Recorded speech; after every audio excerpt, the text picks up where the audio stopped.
नाजरीन अस्सलाम वालेकुम। सियासत की खबरों में आप सबका इस्तकबाल है। वज़ीर-ए-आज़म नरेंद्र मोदी और बीजेपी सदर अमित शाह की आबाई रियासत गुजरात में असेंबली इंतखाबात से कबल कांग्रेस के हौसले आज पार्टी उम्मीदवार अहमद पटेल की राज्यसभा इंतखाबात में कामयाबी से बुलंद हो गए।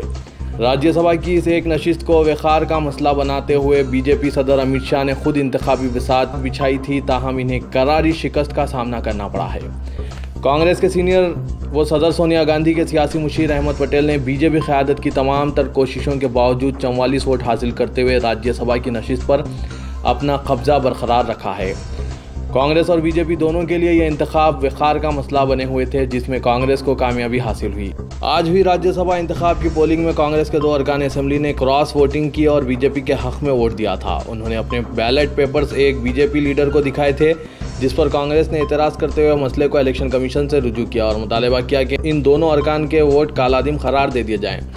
बीजेपी ने इसकी मुखालिफत में इलेक्शन कमीशन से अपील की थी। कांग्रेस और बीजेपी की इलेक्शन कमीशन से शिकायतों की वजह से वोटों की गिनती ताख़ीर का शिकार हुई।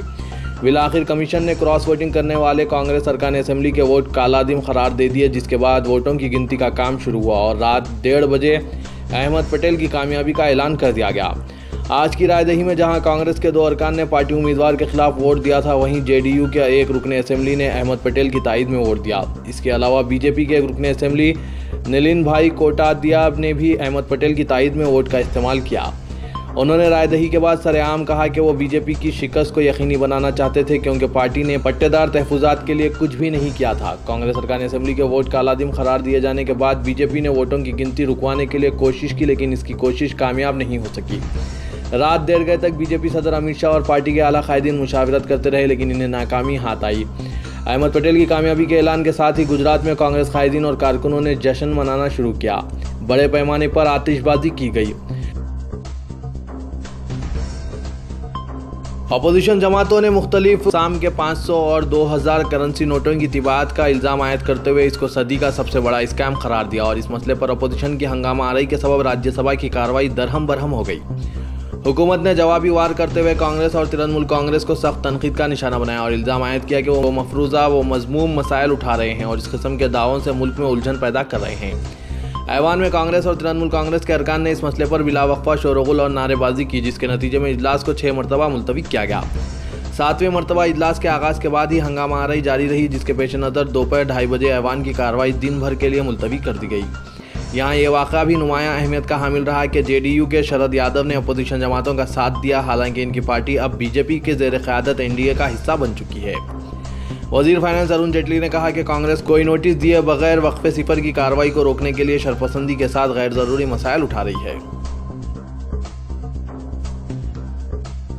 अयोध्या तनाज़े से मुतालिक वाक़यात को एक नया मोड़ देते हुए उत्तर प्रदेश के शिया सेंट्रल वक्फ बोर्ड ने सुप्रीम कोर्ट से आज कहा कि अयोध्या के मुतनाज़ा मुकाम से काबिल लिहाज फासले पर किसी मुस्लिम अक्सरियती इलाके में एक मस्जिद तामीर करवाई जा सकती है।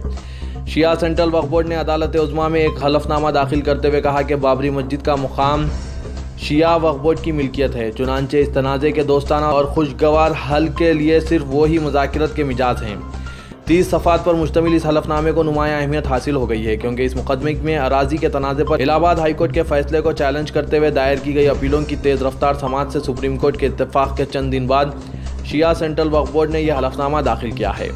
इस वक्फ बोर्ड ने इंतहाई हसास व पेचीदा नवियत के इस मसले को खुशगवार अंदाज में यकसुई के इम्कानात तलाश करने कमेटी के क़याम के लिए अदालत उज़्मा से वक्त देने की दरख्वास्त भी की है।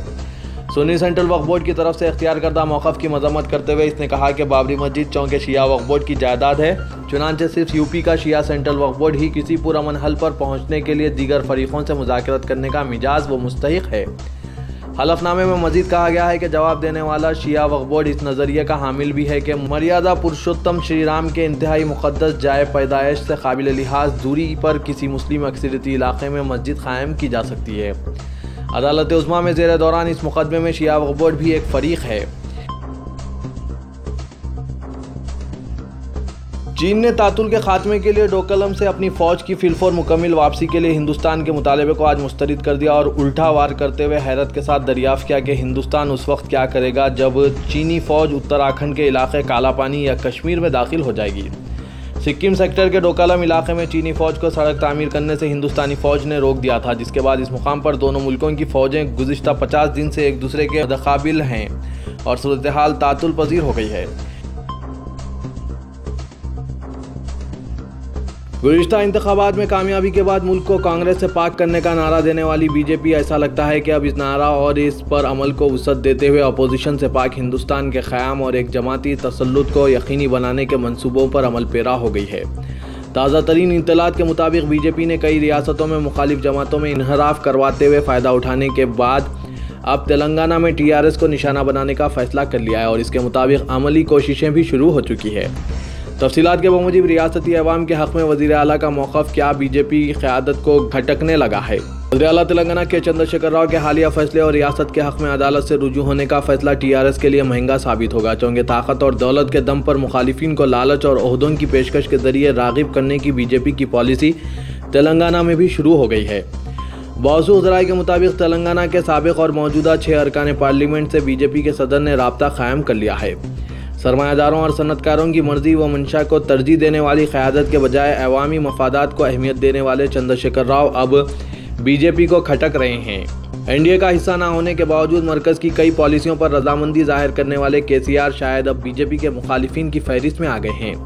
सियासी मैदान में अवामी मिहाज पर चंद्रशेखर राव को शिकस्त से दोचार करना मौजूदा हालात में बीजेपी के बस की बात नहीं, तो अब ऐसा लगता है कि बीजेपी ने बिहार व दीगर रियासतों की असास पर TRS की ताकत को तोड़ने का फैसला किया है। अब जबकि आम इंतखाबात के लिए 1.5 साल का अरसा बाकी है, बीजेपी ने अभी से तेलंगाना में सियासी दावपेच का आगाज़ कर दिया है। इन 6 अरकान से जिनकी मुलाकात दिल्ली में बीजेपी सदर अमित शाह से हुई थी, उन्हें आइंदा चुनाव में टिकट की ज़मानियत दे दी गई और खुफिया मिशन पर काम करने की हिदायत भी दी गई है। बताया जाता है कि हालिया दिनों GST के मुतालिक वज़ीर आला तेलंगाना के चंद्रशेखर राव का बयान और इसके खिलाफ अदालत से रुजू होने का फैसला और 12% मुस्लिम तहफ़्फ़ुज़ात के लिए इनकी कोशिश और ज़रूरत पड़ने पर अदालत तक पहुँचने की बात बीजेपी आला क़यादत के लिए नापसंदीदा अमल बन गई है। जैसा कि आला सनतकारों को फ़ायदा पहुँचाने बैरूनी दौरों के इल्ज़ामात का वज़ीर आज़म सामना कर रहे हैं, इसी तरह ऐसे इल्ज़ामात भी बीजेपी पर पाए जाते हैं कि वो ताकत और दौलत के दम पर मुखालिफिन का सफाया करना चाहती है और बीजेपी को इस बात का भी अंदाज़ा है कि सियासी तौर पर इंतखाबी मैदान में KCR को शिकस्त देना मुश्किल है। KCR की सियासी दूरअंदेशी और शातिराना सियासी दावपेच और चुनाव महारत तेलंगाना में बीजेपी के लिए सबसे बड़ी रुकावट है। लिहाजा अब TRS को दाखिली तौर पर तोड़ने इस पार्टी को उलझा कर KCR को कमज़ोर करने की कोशिश की जा रही है। ग्रेटर हैदराबाद में मजीद 100 किलोमीटर मेट्रो ट्रेन की तोसी के लिए हुकूमत की जानिब से तैयारियां की जा रही है। जापान से 10,000 करोड़ रुपए कर्ज हासिल करने की मुशावरत जारी है और जापान बैंक के नुमाइंदों का दौरा हैदराबाद के बाद ख़तई फैसला होने की उम्मीद की जा रही है। 6 माह कबल वज़ीर आला तेलंगाना KCR ने मेट्रो ट्रेन की तामीरी कामों का जायजा लेते हुए इसको इंटरनेशनल एयरपोर्ट शमशाबाद के अलावा दूसरे इलाकों तक तोसी देने हुकूमत को रिपोर्ट पेश करने की ओहदेदारों को हिदायत दी थी, जिसके बाद से मेट्रो ट्रेन के दूसरे मरहले पर ओहदेदारों ने काम करना शुरू कर दिया है। मौसूल ज़राए से पता चला है कि Japan international cooperation agency 100 kilometre metro train के दूसरे मरहले के लिए कर्ज देने से उसूली तौर पर इत्तेफाक किया है। हाल में जापान का दौरा करने वाले आला ओहदेदारों के वफ़द ने जीका बैंक ओहदेदारों से मुलाकात करके मेट्रो ट्रेन के दूसरे मरहले की रिपोर्ट पेश की है।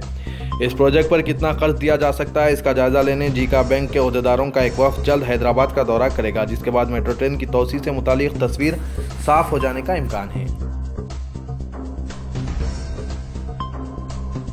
GST के लिए TRS की गैर मशरूत तायीद तेलंगाना के लिए महंगी साबित हो रही है। GHMC पर 260 करोड़ और हैदराबाद मेट्रो वाटर वर्क्स पर सालाना 200 करोड़ का जायद माली बोझ आयद हो रहा है, जिससे तरक्याती व तामीरी सरगर्मियाँ मुतासिर होने का इम्कान है। वज़ीर आज़म नरेंद्र मोदी ने जैसे ही 1 नेशन 1 टैक्स की बात कही, चीफ मिनिस्टर तेलंगाना KCR ने सबसे पहले न सिर्फ इसकी तायीद की बल्कि असेंबली व काउंसिल का खुसूसी इजलास तलब करते हुए GST की हिमायत कर दी। हालांकि GST पर अमलावरी से रियासत को 3,000 करोड़ रुपए का नुकसान होने की महकमा फाइनेंस से रिपोर्ट वसूल होने के बावजूद वज़ीर आला ने GST की तायीद कर दी, जिसके हर शोबे में होने वाले नुकसानात आहिस्ता आहिस्ता मंजर आम पर आ रहे हैं, जो हुकूमत को तशवीश में मुब्तला कर रहे हैं। वज़ीर आला की GST पर बरहमी सर मुंडाते ही ओले पड़े के मुमासिल है। रियासत तेलंगाना को नशे से पाक करने, ड्रग और गांजे के खात्मे का सरकारी ख्वाब क्या शर्मिंदा ताबीर होगा या फिर कोई चीज़ इसमें रुकावट साबित होगी? कहीं ऐसा तो नहीं कि रियासत में ही गांजे की पैदावार हो रही है? नहीं तो फिर गांजा जो हालिया दिनों में पुलिस और मुख्तलिफ डिपार्टमेंट्स की कार्रवाई में जब्त कर लिया गया, इस मकदार से खुद सरकारी मिशनरी हैरत में है। और रियासत तेलंगाना में जब्त शुदा गांजा जो तेलंगाना के अलावा पड़ोसी रियासतों को मुंतकिल किया जा रहा है। पुलिस ने इसका पता चला लिया कि ये गांजा रियासत आंध्र प्रदेश के वाइजाग के अलावा दीगर पड़ोसी रियासतों से बरामद किया जा रहा है। रियासत तेलंगाना में वज़ीर आला के अहकामात के बाद तकरीबन हर महकमे ने intelligence, excise, revenue, police, railway police की जानिब से कार्रवाइयाँ जारी है। बहुत सूज़राय के मुताबिक गुज़िश्ता एक माह के दौरान की गई कार्रवाई में जो महकमा एक्साइज की जानिब से की गई गांजे के 96 मुकदमात दर्ज किए गए। इस कार्रवाई में 70 अफराद को गिरफ्तार करते हुए 1136 किलो गांजा जब्त कर लिया गया। जबकि बताया जा रहा है कि रियासत में गांजे की पैदावार नहीं हो रही है, ये सब बैरूनी रियासतों से दरामद किया जा रहा है। पुलिस का कहना है कि रियासत में गांजे की कोई पैदावार नहीं हो रही है। रियासत तेलंगाना में मुंशियात के वाक़यात मंजर आम पर आने के बाद वज़ीर आला KCR ने सख्त अंदाज में नशा और अशिया के खिलाफ कार्रवाई की हिदायत दी थी, जिसके बाद पुलिस और दीगर महकूमों ने हरकत में आते हुए इक़दामात का आगाज़ किया।